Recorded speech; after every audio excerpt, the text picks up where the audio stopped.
Hi guys, it's me, Jizzle and Machine again, and for this video that I will be dedicating to the holiday season in December 2025, I shall be talking about a movie that scratched an itch of my curiosity for at least a year. That being said, the movie that I am going to be talking about is Black Christmas for the year 1974. And the reason why it scratched such a powerful itch of my movie watching experiences was that a few years ago I saw the movie that came out fairly recently. I believe it was in 2018. There was a Black Christmas movie then too. So I thought that would be some kind of remake or some kind of a reboot to some kind of franchise that I didn't know about. But it turns out to be a bad movie. Just a bad movie. So I figured out that since this movie was so panned, there's gotta be another more original movie to start this whole Black Christmas thing off. Because, we need like Black Christmas, there's gotta be something good in it, like a horror movie centered around Christmas time, we've seen that sometime before, but I heard that the original was good, so I figured I'll hunt down that one. So luckily I found that on YouTube. Put that on the link in the description below. Now when I found this movie, it was like kind of interesting because it was very clearly in the 70s, with the music, with the clothes, with the hairstyles and everything. So you can very easily date into that time period. Like the Texas Chainsaw Massacre, like Jesus Christ Superstar. The list goes on. I would spend here an hour here talk about movies from the time period, but I want to get a whole movie to go through. So anyway, this movie was rather interesting because it started a bit of a trend go on from the 90s movie franchise in Scream, and Scream movie. In the beginning of the movie, you get a very threatening phone call from somebody, possibly the killer, possibly a guy on a drunken bender or whatever the case is. So it turns out that this is the killer, and instead it's an old-fashioned ley line, which, for those of you who don't know, who were born after the year 2000, a ley line is just a phone that's connected by a phone line in the house. You can't leave the house, can't go mobile, can't go into the car or anything else. So it's permanently fixed into the house, to the household. So, that's the first clue to the killer is within the house structure itself, in the attic, most notably. So there was that. And then there was, well, before I get more into the movie, I gotta say that in the very beginning of the movie, it shows that it's Christmas time in a sorority house, in that they're playing the song Silent Night, which I might see that movie another day, Silent Night, Deadly Night. I might see it some other year or whatever. But for right now, this is this. It's just the atmosphere good that it's in Christmas mode. Unlike in movie franchise Die Hard, which everybody knows is an unofficial Christmas movie series. Even the Bruce Willis kind of grumpy about that at this point. This movie has no shame, nothing to hide in that. There's no shame in admitting a Christmas movie. That's a horror movie too. So this is like this night. It's got a nice cozy atmosphere. Even the credits are done in like holiday theme font, so that's pretty nice. Then you follow these girls into this house. You think that being inside the house is safe. Meanwhile, the camera that falls into the house is actually somewhat creepy. They would use this technique also in we get which way this comes with something or other like that. Something wicked this way comes. So where were you getting this feeling of uneasiness and weirdness? And then you see this, the father there, one of the girls there, is very strict and conservative when it comes to his precious daughter. And she's like, okay, I'll do whatever you say. I'll sweetheart. I'll do my homework. I'll do this, that, and that thing. Don't worry about me and the cursed boys. I don't go near them at all. The girl is funny in this movie. So is the grandmother, the house mother. She is hilarious in this movie because she's almost always drunk. I mean, she hides liquor in the bed cabinet, in drawers, in cupboards. She even got a book that shot out some of the pages in the book to put a liquor in it. And the same liquor too. It's like I forgot what it is. A square bottle. Like, yeah, big. I mean, if you're gonna be that drunk, you might want to have all kinds of different liquors. You don't gotta stick with one liquor and just go through. She must be the number one customer or something. Anyway, that's really funny. And the way she talks to the guy is real funny too, because like, party up girls, and all this stuff. Meanwhile, whenever the guy is around, or whenever the parents are around, it's like, we'll do the best we can with young Joanne here, or young Agnes over here, which turned out to be the last girl standing, like in other horror movies. There's always the last girl standing, the one that got away. So anyway, she's like, we'll do our best. She's a good girl. She's this and that. Like she's looking at a pet or something. Like, she's a good girl. A little pat on the head. Little belly rub too while she's at it, and a nice bubble bath to while you're on top of it. Then when the guy leaves the house, this is so funny, but the woman actually says, God damn, all these women in such a horny mood, they could probably remedy the Leaning Tower Pizza up there. Now, we all know what it's talking about here.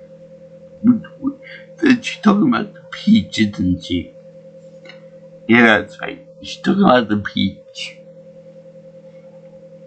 But I don't know what she's really talking about. Making a funny joke here. Anyway, yeah. Unfortunately, though, she gets killed in the movie too, because she is very stupid in that she goes up to the attic to find out what the who I is upstairs. Who's making all the racket and things. And it turns out that the guy ends up turning into the catch of the day because he ends up killing her like what the movie was. I want to say Terminator. I think it was Terminator, in which somebody uses a big giant meat hook to knock into the main character's skull. So he turns her into a hooker. Or he tried to hook her. One or two. Anyway, it's not a been a joke. But yeah, she ends up dying in that way. I don't know if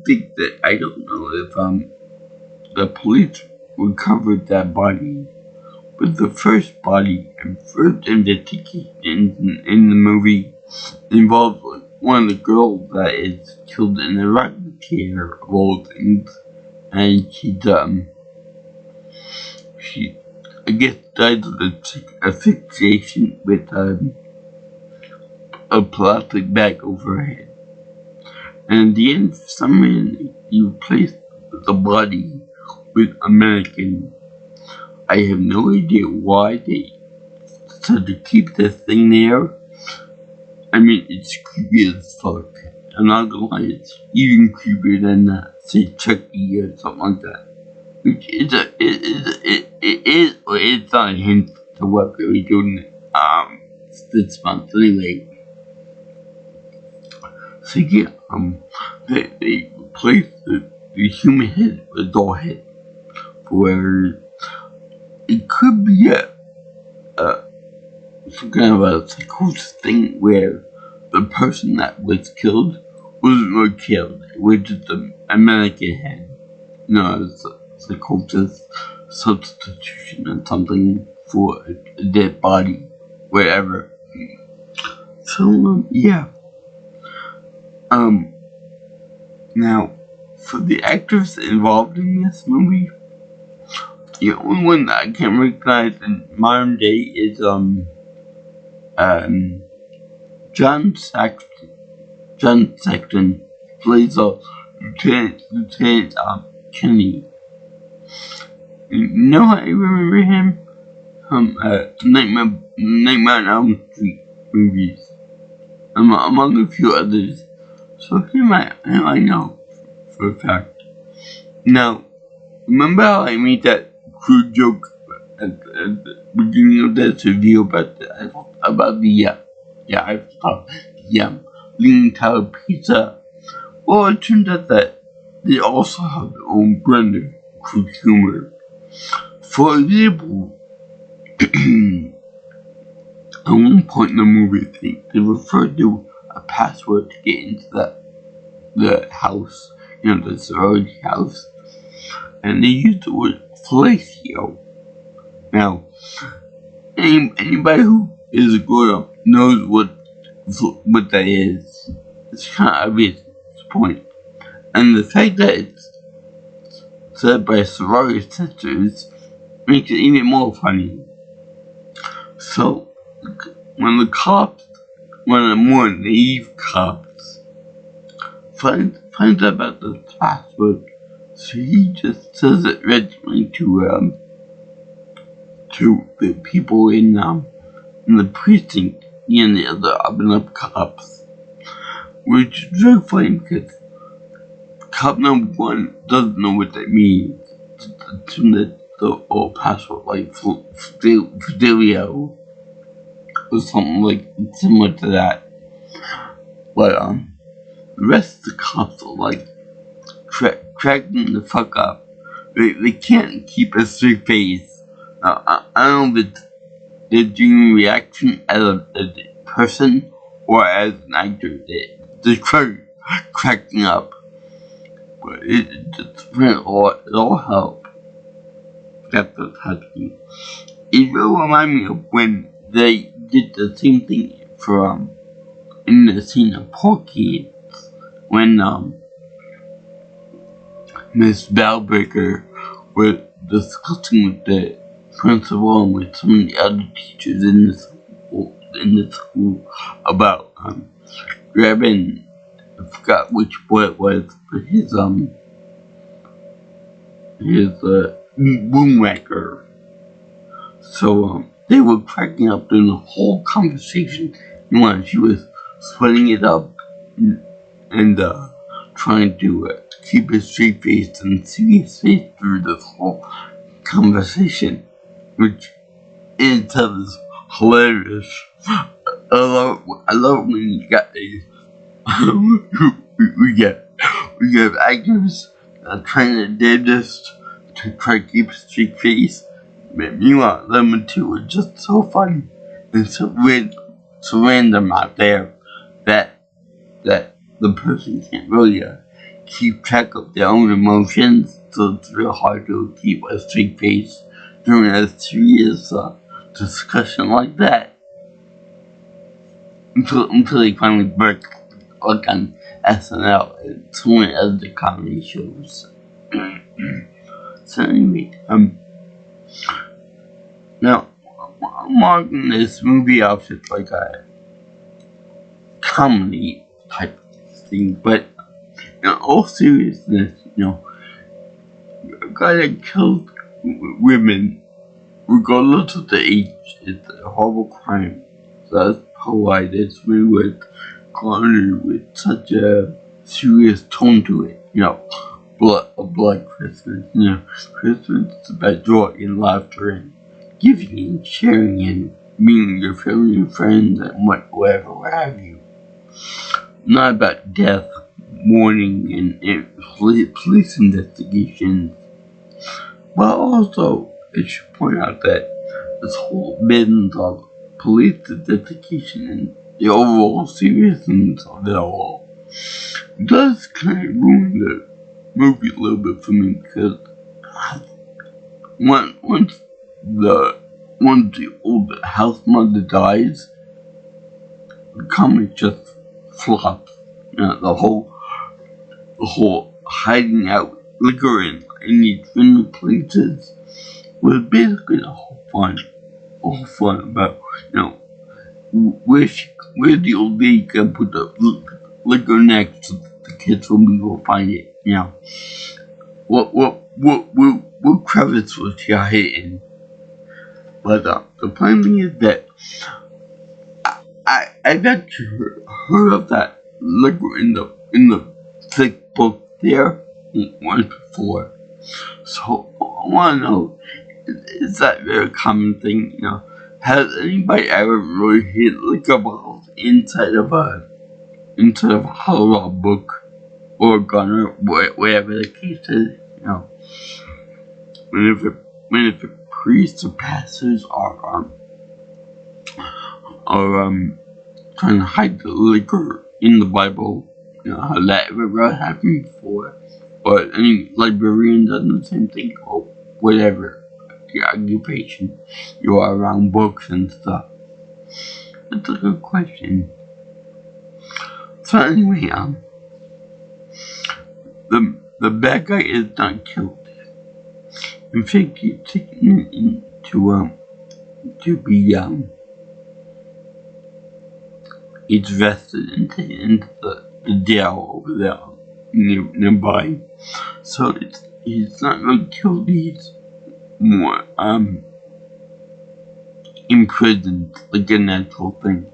And the woman fighting back against him. So it's actually more realistic than anything else. Sure, you got women that can fight back easily. Hell, you talk to most of the women in my gym and they could probably beat the guy with one hand tied behind their back. But it's more realistic for them to call the police and get them involved with something like that. Because not only will the guy be imprisoned, but his reputation in the workforce will be destroyed as well. So even if he were to get out in a sequel or something, then no one will overhire him. His life is just effectively ruined. And the guy who plays the bad guy is a guy named Peter, and he remind me of I want to say John Denver, the actor singer. But I know he reminded me of somebody. Maybe Malcolm McDowell, something or other. But yeah, that was pretty much it. And for some reason, they zoom out from this doorhead placement to the first girl that was killed in the end sequence, possibly showing that it was all in his mind or something or other. And I like the way the last story has the survival's instinct of Dead Roach, because she ends up going to the attic, the upper floors of the room, even though the cop is yelling at her over the phone. Get out, go, come to the safety, but the police house. Get out, but now she gotta go up there and gotta investigate for herself. Or an unarmed woman gotta go up there and take care of the big bad man. That's stupid. And the fact that the cop was yelling loud enough that the guy could probably hear him from upstairs was even worse. You know how people are whenever they don't want someone else to do something, they just yell at that person, and that the louder you yell at that person, the more they're gonna think they're gonna listen to him. Like my father, whenever he says, "Let's go, Joe," or in my case, it's, "Let's go, Joe." And he makes a big scene. He's gonna listen to him a little more. That's not the case, buddy boy. And yes, this happened to me just tonight. I did record it for myself. It's on my camera. I'm gonna put that in my YouTube channel as well. Not I didn't do it just because of the other part, because we went to the Snowflake Festival with nothing to do with politics, unfortunately, in Kingston, New York. So it was nice for what it was, but there was nothing to it. There was no food stalls, no game stalls, no souvenir shops. There was very little in the way of any entertainment, and there were just all the stores that were open had steps to them. So and they weren't very narrow, my dad said. So if I were to get over there, I wouldn't be able to enjoy myself at all. Unfortunate but true. So anyway, this is the first and best Black Christmas movie in 1974. And I gotta say it was pretty good for a horror movie, because I didn't know what would happen. I didn't know that the person would jump out of the shadows and kill somebody else. It was actually pretty small kill count. It's only like 2 or 3 victims in the whole thing for such a well-hidden bad guy. And the only reason why the old lady died was because she went up and she kind of poked the bear going into his own little sanctuary. But that was a bad move. A very bad move. And she dropped the liquor bottle. It was the worst tragedy of all. She dropped the liquor. So yeah, I enjoyed this movie, except I bought pieces of it. It was actually pretty good. I highly recommend it.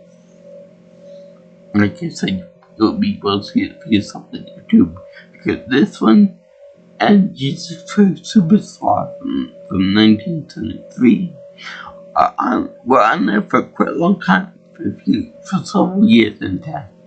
So I don't know why I never picked up on it in the past before, but I guess I never had any interest in it.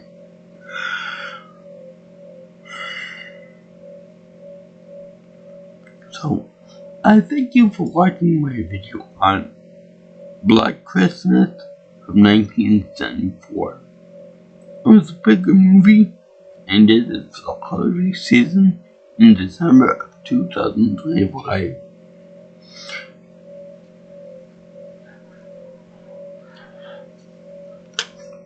As such, give this a happy face seal of approval, because it was awesome. It was a very good slow burn, with some surprisingly funny moments.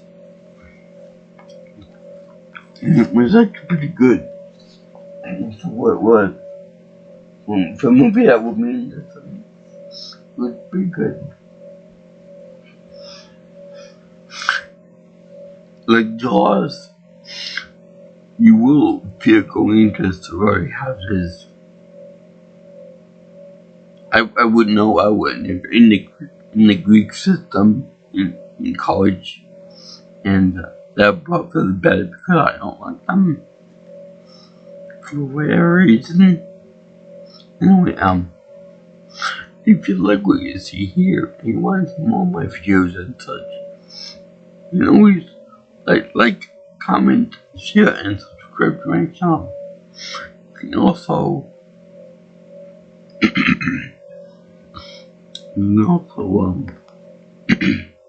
call me or text me for any future information on my videos at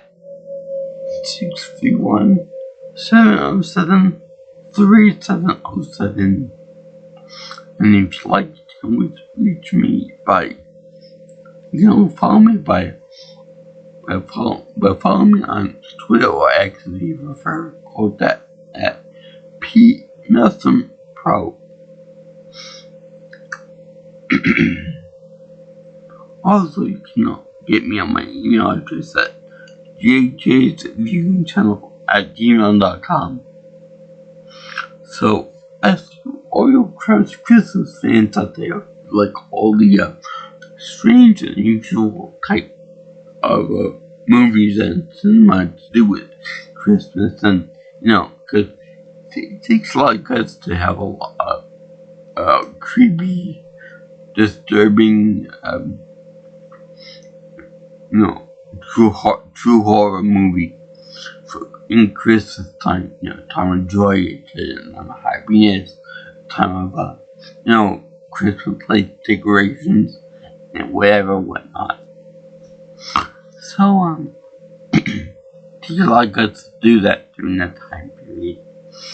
I think they did a pretty good job of doing it with creepy, with eerie, with all together ooky. And it was Black Christmas in 74.